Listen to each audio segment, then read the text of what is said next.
piensa, qué dice, qué hace el Senado mexicano ante la crisis venezolana? ¿No intervención? Se lo preguntamos a nuestro invitado en el Sillón de Pensar.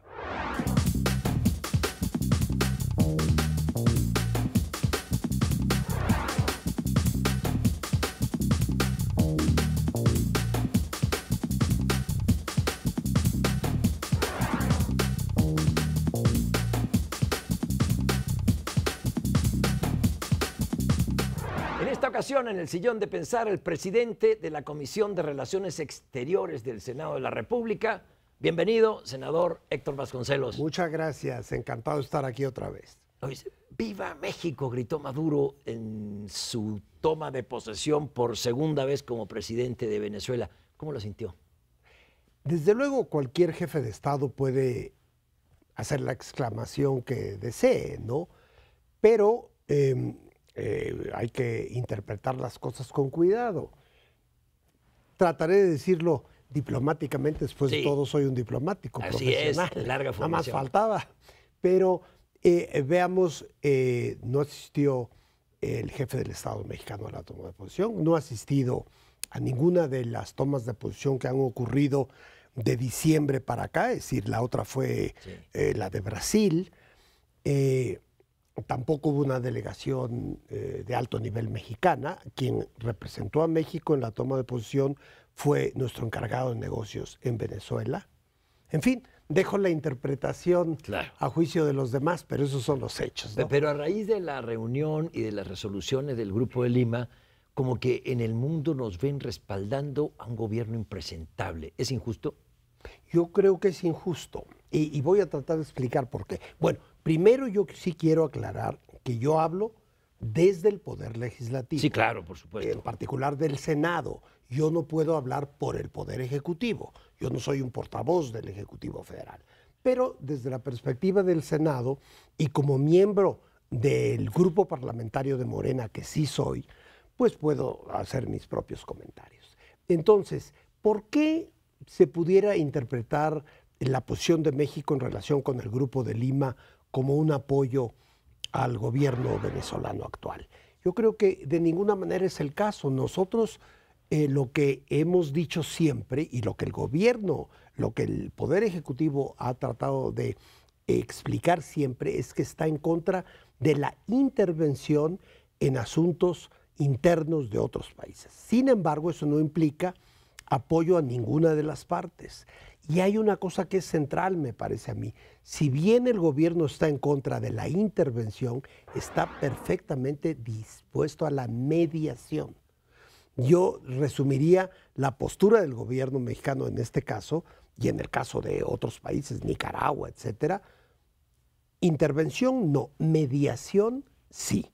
En el momento en que las partes en conflicto en Venezuela o en cualquier otra parte del mundo invitaran todas las partes en conflicto, no una de ellas, a México a tratar de fungir como mediador, yo creo que México estaría en la mejor disposición de hacerlo. Ya lo invitaron en el sexenio anterior, estuvo como mediador y al final el gobierno de Venezuela adelantó elecciones y pues realmente se brincó todos los acuerdos de este grupo mediador. Como que la mediación no le gusta mucho a Venezuela. Bueno, a lo mejor no les gusta mucho, pero yo creo que a México sí. Nosotros creemos en el papel de mediación que ciertos países pueden llevar a cabo en otros países. Ahora, yo no puedo hablar por lo que ocurrió en el pasado, puesto que era un gobierno distinto. Pero sí quiero señalar que, por ejemplo, en el caso de Nicaragua, que tiene algunas similitudes con lo que ocurre en Venezuela, desde algunos puntos de vista, yo creo que está por anunciarse muy pronto, por lo que nos llega al Poder Legislativo, un grupo de mediación en el que estaría México en el caso de Nicaragua, pero a petición de las partes.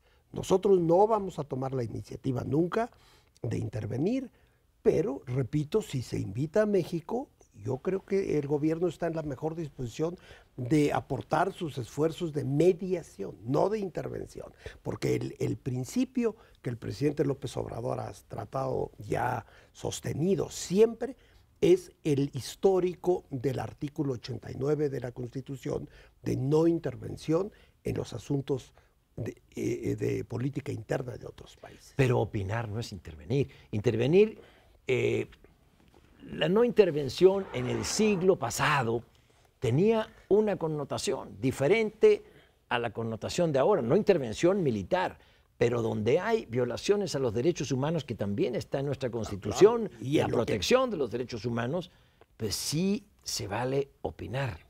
Bueno, ahí hay varias cosas que yo diría. Una cosa es que opinemos nosotros como ciudadanos, incluso yo como legislador, pero cuando un jefe de Estado o un canciller se pronuncian en un sentido o en otro, ya no es una opinión que no tenga consecuencias, que no tenga un peso muy específico. Ahora, en cuanto a si los principios estos enunciados en el artículo 89 de la Constitución son obsoletos o no, es decir, si se aplicaban al siglo XX, pero ya no a las realidades de hoy, ahí sí podemos tener una larga discusión y diferir. Yo personalmente pienso que la esencia de esos principios siguen siendo válidos, sigue siendo válida la esencia, y que México todavía obtiene grandes ventajas del sostenimiento de esos principios. ¿Habrá quien opine lo contrario? Bueno, pues cada quien su opinión, ¿no? Pero ustedes, bueno, tú eres un diplomático de larga data, Héctor, y creo que las páginas más brillantes de nuestra política exterior se han escrito cuando se aisló a la dictadura de Somoza y México tuvo una postura activa. Cuando se reconoció al Frente Farabundo Martí de Liberación Nacional en Salvador como fuerza beligerante en un comunicado franco-mexicano. Cuando se rompió relaciones con el Chile de Pinochet. O sea, sí hemos tomado partido. En y no ha estado mal. ciertas situaciones, pero claro, habría que discutir largamente cuáles son los puntos en común y cuáles las diferencias entre esos casos que acabas de mencionar. Y hay otros, digamos, uno que a mí me parece quizá el más importante es la actitud de México en relación con la Guerra Civil Española. Bien. Pero hay que ver, nosotros ¿qué hicimos? Abrimos la puerta al exilio español. Después México no reconoció al gobierno de Franco, que triunfó en la Guerra Civil, pero que yo sepa no envió tropas ni tuvo ninguna participación directa en el conflicto español. Ahora, esto tuvo consecuencias magníficas para el país porque recibimos a la crema innata de la intelectualidad española, ya sabemos todo lo que aportaron a México y tal. Hubo mexicanos y hubo grupos de mexicanos, entre ellos el propio Octavio Paz, que sí fueron a participar. Las brigadas internacionales. Las brigadas, pero no como parte de una acción del gobierno mexicano. O sea, habría que ver matices y, insisto, las peculiaridades de cada caso. Ahora, en el caso de Chile, hasta donde yo recuerdo, yo en esa época no estaba todavía en la actividad diplomática y demás, pero yo recuerdo que México también simplemente se abrió al exilio, y esto incluyó a la propia viuda del presidente Allende, pero más allá de eso yo no creo que... Se rompió relaciones con Chile. Es cierto. Claro, porque ahí había habido claramente una intervención de las fuerzas militares que habían, digamos, cegado un gobierno electo. Entonces, eso es una situación que el día de hoy no se ha dado. O sea, hay interpretaciones. Hay interpretaciones y hay matices. Y hay matices. Sí. Senador, hay alrededor de 50 embajadas que están acéfalas. Sí. ¿Cómo le van a hacer? ¿Se van a cerrar embajadas? Otra vez, yo no puedo hablar por la Cancillería. No, pero ¿cómo lo ves? Señalo simplemente que cuando un gobierno que tiene ya más de 2 años, casi 3 años en funciones como el gobierno norteamericano, deja céfala, por ejemplo, la embajada de los Estados Unidos en México desde mayo. Sí. Y en un año de elecciones y de transición de gobierno en México. Y además no es la única embajada norteamericana que está acéfala, pero en fin, ya no digo más porque sería intervenir en los asuntos internos de los Estados Unidos. Estamos opinando, pero estamos opinando. Y eso sí, yo tengo entendido, eso sí lo puedo decir, porque eso tiene que ver con el Senado, como supervisor de la política exterior de México, sé que se está en pleno proceso de selección de los embajadores de los representantes ante organismos internacionales y de algo que será prioritario en este gobierno, los cónsules, particularmente los 55 cónsules en Estados Unidos. ¿Y ahí no les aumentaron el presupuesto? Creo que se los bajaron. No, yo tengo entendido que los recursos específicamente para las áreas, lo que se llama el área de protección de los consulados, van a ser incrementados. Yo fui cónsul de México en Boston y debo decir que los recursos que teníamos eran mínimos. No, pero ahora les pidieron hacer más con menos. Sí. Y es... Salvo quizá en el área de protección.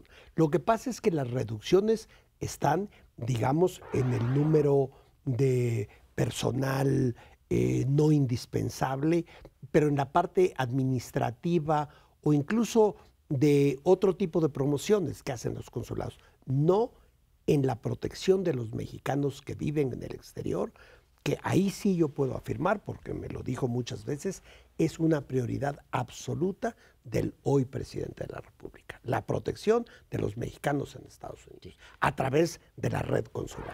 Pero eso si no se manifiesta en recursos, ahí hay problema. Vamos a una pausa, si te parece, y volvemos, senador, embajador Héctor Vasconcelos, a un tema, Trump y un gobierno paralizado en nuestra frontera norte. ¿Está bien? Claro. Regresamos con el presidente de la Comisión de Relaciones Exteriores del Senado, luego de una breve pausa.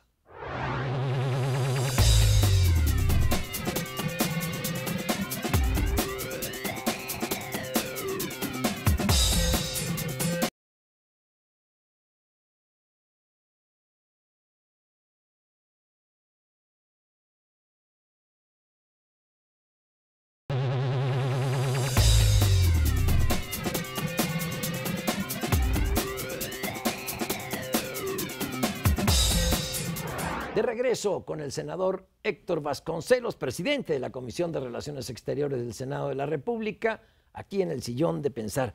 Senador, Estados Unidos tiene una administración pública paralizada desde el 1 de enero.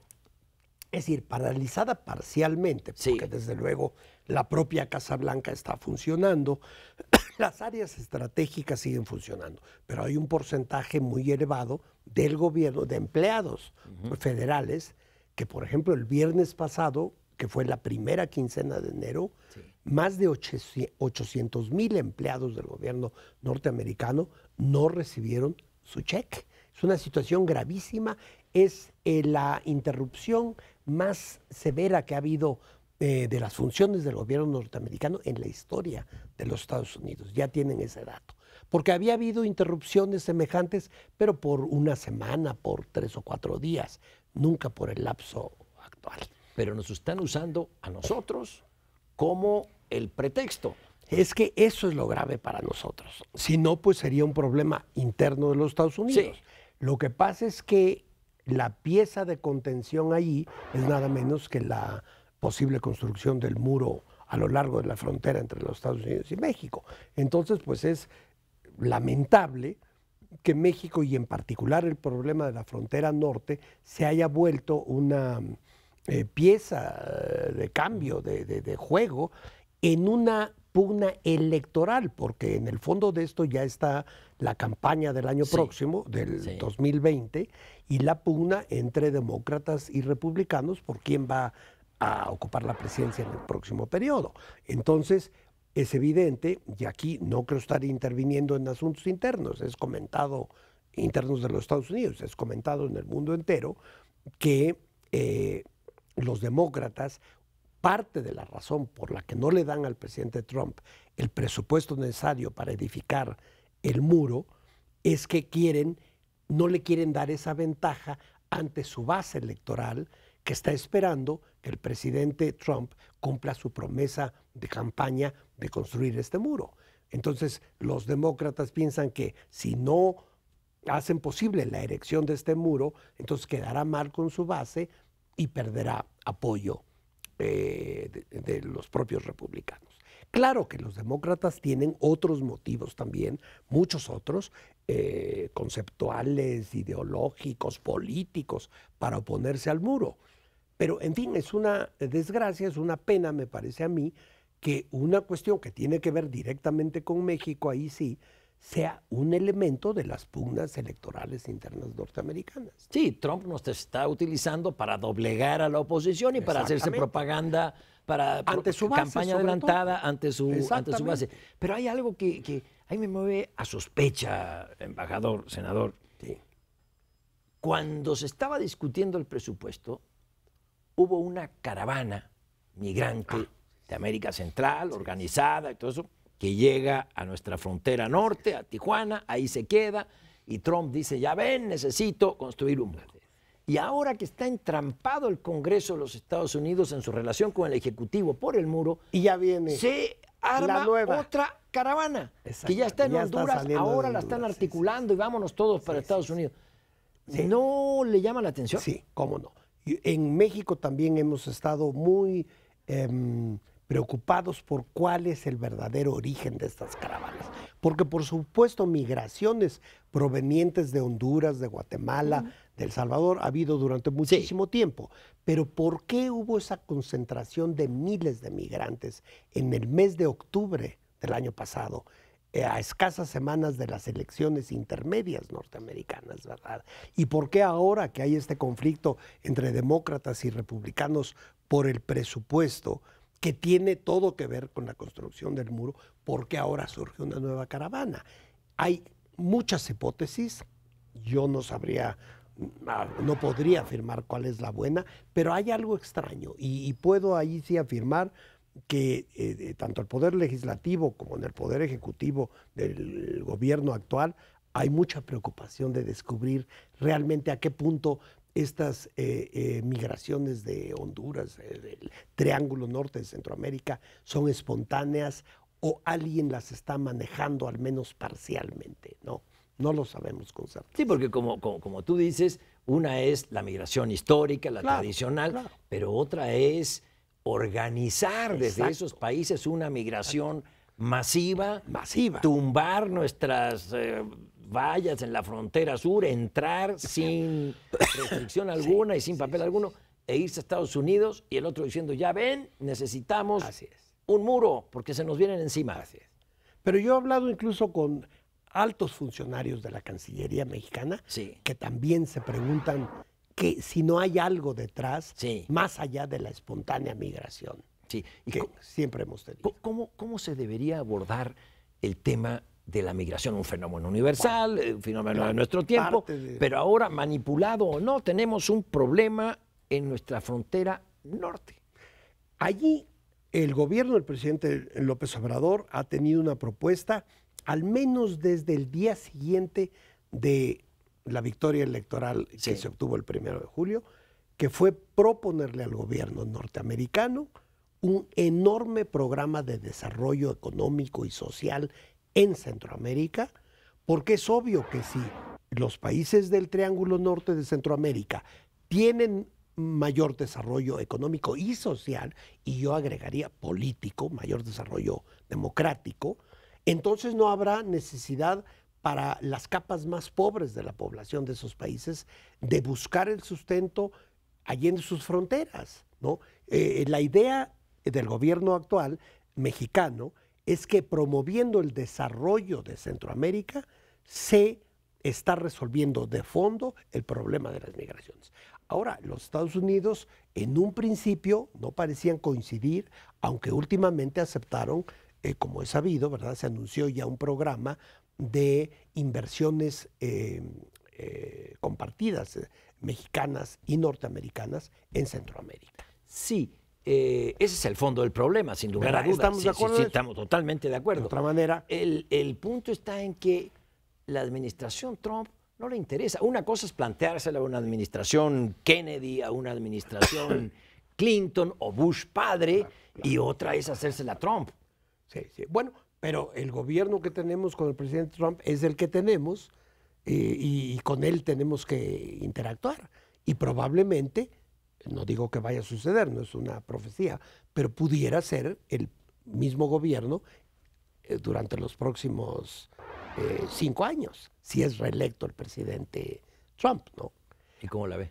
Bueno, pues yo creo, otra vez, ahí sí, Quizá no debiera decir por lo de la no intervención, pero en lo personal yo creo que es complicado para la va a tener difícil, yo creo que sí, porque bueno, por un lado está la investigación de sus posibles nexos con Rusia durante su campaña presidencial, luego hasta donde yo sé tiene por lo menos 6 demandas por problemas personales que ha tenido, que todos por decirlo elegantemente, conocidos por la opinión pública internacional, cuando menos 6, y con que uno de esos pueda demostrar que el presidente incurrió en lo que llaman en Estados Unidos obstrucción de la justicia o bien utilización de fondos de campaña para cuestiones personales, para decirlo elegantemente también, pues son conflictos gravísimos en Estados Unidos. Lo que pasa es que no han tenido su desenlace esas investigaciones. Y lo mismo la investigación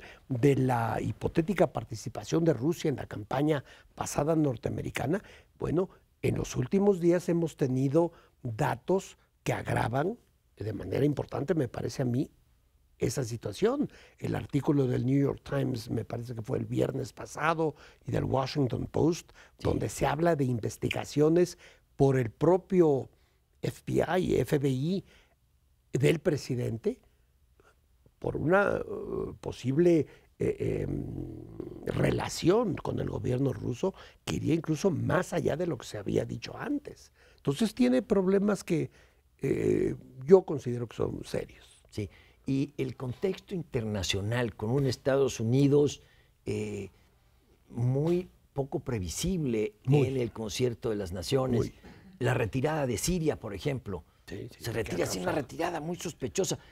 ¿Cómo ve el contexto internacional con su experiencia y su cargo? En relación con Estados Unidos ahora, digamos, ¿no? Mal.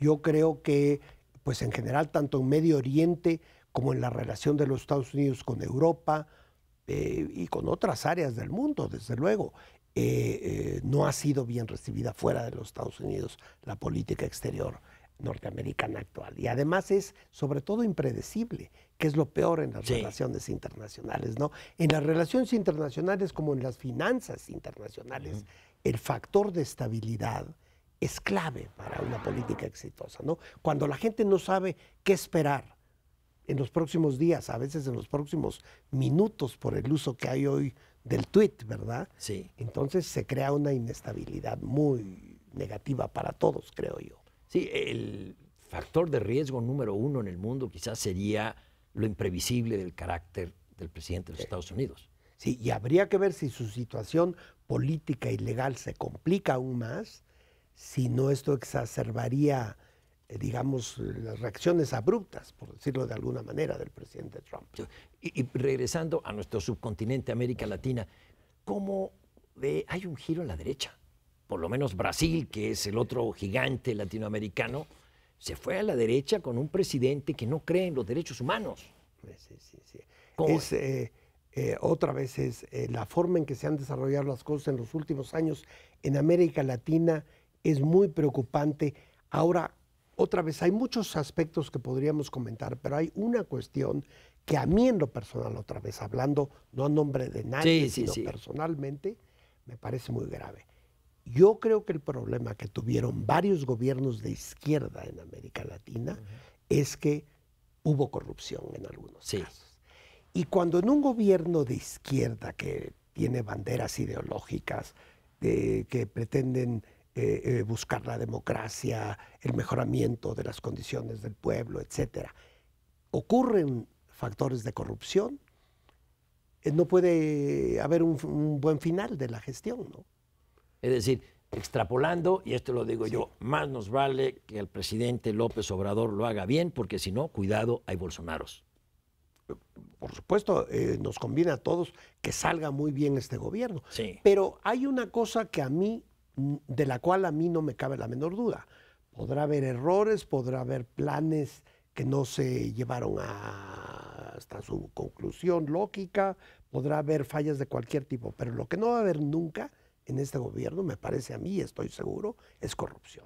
Por ahí no va. Del presidente. Pero los colaboradores, Dilma también, yo creo que era una mujer honesta y nunca le han probado nada de corrupción a ella, pero los que tenía al lado eran unos piratas. Bueno, yo personalmente, y creo que los conozco al 90%, yo no conozco ningún aspecto corrupto en ellos. Me estoy refiriendo al gabinete ampliado. No conozco bien a los gobernadores, pero digamos al presidente y al gabinete. Sí. Los demás espero que nunca se vayan a equivocar y vayan a cometer lo único que es inadmisible en este gobierno, que es incurrir en actos de corrupción. Eso sí es inadmisible. Cualquier otra cosa, bueno, pues habría que ver. Pero eso no, eso no. Sí, porque hay Bolsonaros al acecho. Y no solo por eso, sino porque sería defraudar a la población que eligió al presidente López Obrador el 1 de julio de manera tan generosa, digamos, ¿no? Sí. Sería la mayor forma, pero eso no va a ocurrir. Ocurrirán muchas otras cosas. Esa yo estoy convencido de que no. Sí. Una última pregunta, porque se nos va el tiempo. ¿Nos podría resumir, sé que es mucho pedir, en un minuto, cuál es la nueva política exterior de la que ha hablado el canciller Ebrard? Yo no la entiendo. Primero, diversificar las relaciones económicas y políticas de México, no estar completamente centrados en Norteamérica, sino sin abandonar, desde luego, América del Norte, pero voltear hacia Europa, desde luego América Latina, Asia Pacífico, China, India, etc. Eso sería un aspecto. Otra cuestión, la protección a los mexicanos, a las comunidades mexicanas fuera de México, otra cuestión esencial. Otra, me parece a mí que va a ser muy importante, la participación muy activa de México en los foros multilaterales en la defensa de cuestiones como el cambio climático, los derechos humanos. Yo creo que en esos terrenos vamos a estar actuando en foros multilaterales de una manera muy notoria, me parece. Bueno, embajador, senador Héctor Vasconcelos, muchas gracias. Gracias. Al contrario. Gracias. Muchas gracias a él, al senador Héctor Vasconcelos, presidente de la Comisión de Relaciones Exteriores del Senado, y muchas gracias a usted por acompañarnos. Hasta la próxima.